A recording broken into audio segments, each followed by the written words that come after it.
Hai, Assalamualaikum. Apa khabar semua? Hari ini kita berjumpa semula pada hari Khamis 4 Februari 2021 bagi mata pelajaran RBT tahun 5. Okey, apa yang kita nak belajar pada hari ini? Okey, kita akan lihat sebentar lagi.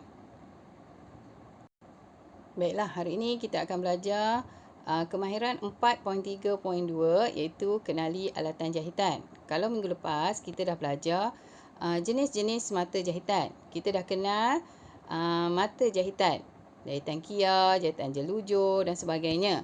Jadi hari ini kita kenal pula alatan yang perlu kita gunakan untuk proses menjahit.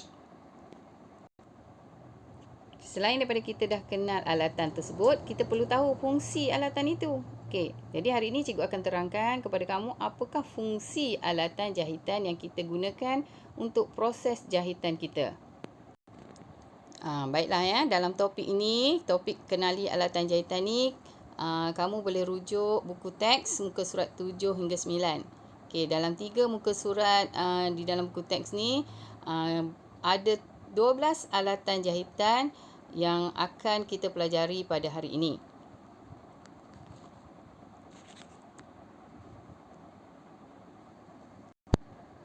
Okey, alat yang pertama iaitu pembaris. Pembaris kita guna untuk mengukur dan menanda pola.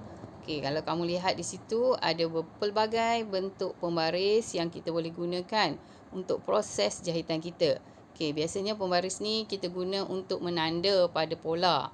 Okey, kita buat tandaan mungkin berbentuk lengkungan, garisan lurus, berbentuk sesiku ataupun sudut. Okey, kita gunakanlah pembaris yang pelbagai ni. Diikuti alatan seterusnya iaitu pita ukur. Pita ukur kita guna untuk mengukur fabrik atau mengambil ukuran badan seseorang. Okey, kita gunakan pita ukur ni. Kemudian kita ada alatan seterusnya iaitu roda surih. Roda surih kita guna untuk memindahkan tanda pola ke fabrik. Okey, apa itu fabrik? Fabrik ialah kain yang kita gunakan untuk menjahit. Manakala pola pula ialah kertas yang kita buat lakaran. Okey, untuk kita pindahkan ukuran kita kepada fabrik yang kita nak gunakan. Okey, alatan seterusnya iaitu kapur tukang jahit. Kapur tukang jahit ni kita guna untuk menanda atau membuat tanda pada fabrik.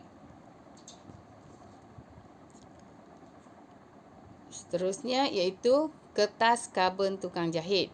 Digunakan untuk memindahkan tanda pola, garisan dan motif ke fabrik dengan menggunakan roda surih. Okey, bagaimana cara guna? Okey, kita letakkan kertas karbon ni di atas kain. Kemudian di atas kertas karbon tu kita letakkan pola tadi. Kemudian kita tekapkan tanda pada pola dengan menggunakan roda surih. Jadi pada kain tu nanti akan terlihat kesan atau tanda-tanda roda yang kita jalankan tadi.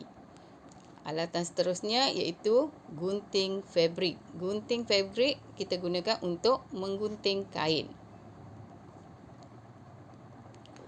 Okey, selain daripada itu, alatan seterusnya iaitu jarum peniti. Jarum peniti ni kita guna untuk menyemat pola pada fabrik dan menetapkan 2 atau lebih fabrik sebelum kita menjahit. Okey, supaya kain yang kita gunakan tadi yang kita nak buat tanda tu tidak bergerak. Okey, supaya tandanya sama sahaja. Okey, selain daripada itu, kalau kamu lihat ada pelbagai jenis jarum peniti ya. Bukan jarum peniti yang seperti ini saja. Ada jarum peniti yang berkepala bulat, berwarna-warni. Ada jarum peniti yang bercorak, berbunga dan ada saja yang kosong je. Okey, jadi ini adalah jarum yang kita gunakan untuk menjahit. Semua jenis jarum peniti tu kita boleh gunakan. Tapi biasanya kalau yang bunga-bunga tu mak kita pakai pada tudung. Kemudian alatan seterusnya iaitu gunting kertas. Okey, kalau kamu lihat tadi kita dah tunjuk, cikgu dah maklum, dah bagi tahu kamu gunting fabrik. Sekarang gunting kertas. Apa beza gunting fabrik dengan gunting kertas? Okey, gunting fabrik kita guna untuk menggunting kain sahaja. Manakala gunting kertas, kita nak gunting kertas yang kita buat pola. Okey, jadi kamu lihat di situ. Dia berfungsi untuk memotong kertas bagi membentuk pola. Kita tak boleh guna gunting yang sama sebab gunting kain bila kita guntingkan kertas, dia akan jadi cepat tumpul. Jadi susah untuk proses menggunting nanti. Alatan seterusnya iaitu jarum jahit tangan. Okey, jarum jahit tangan ini kita gunakan untuk menjahit fabrik bagi menjahit kain menggunakan mata jahitan yang kita dah belajar pada minggu lepas. Seterusnya itu mesin jahit mini. Mesin jahit mini ini kita guna untuk menjahit fabrik dengan menggunakan tenaga elektrik. Siapa yang ada mesin jahit mini ni di rumah? Kalau biasa kita lihat dekat rumah ada mesin jahit yang besar yang ada kaki tu. Itu pun mesin jahit fabrik juga. Tetapi pada pelajaran kita hari ini, cikgu tunjukkan contoh mesin jahit mini. Sebab apa? Mesin jahit mini ni dia lebih kecil, ringan dan mudah diletak di mana-mana. Kita boleh letak dia di atas meja. Kita boleh letak dia di mana saja kita nak menjahit, boleh bawa ke mana-mana. Okey. Seterusnya mesin jahit tangan. Mesin jahit tangan ini kita guna untuk menjahit fabrik secara manual. Kita pegang sahaja. Okey, diikuti oleh alat seterusnya iaitu peretas jahitan. Peretas jahitan ni biasanya kita nak membuka mata jahitan yang tersilap. Contohnya kita nak buka kelim ke, ataupun kita nak buka jahitan kita yang dah terlebih ke. Jadi untuk mengelakkan kain kita daripada rosak atau tergunting, kita tidak digalakkan untuk menggunakan gunting. Jadi kita guna peretas ni. Apa fungsi peretas? Untuk meretas atau menanggalkan mata jahitan serta memotong lubang jahitan. Lubang butang. Okey, kita dah jahit pada lubang butang tu, kemudian nak tebuk lubang butang tu, kita gunakan peretas jahitan ni. Okey.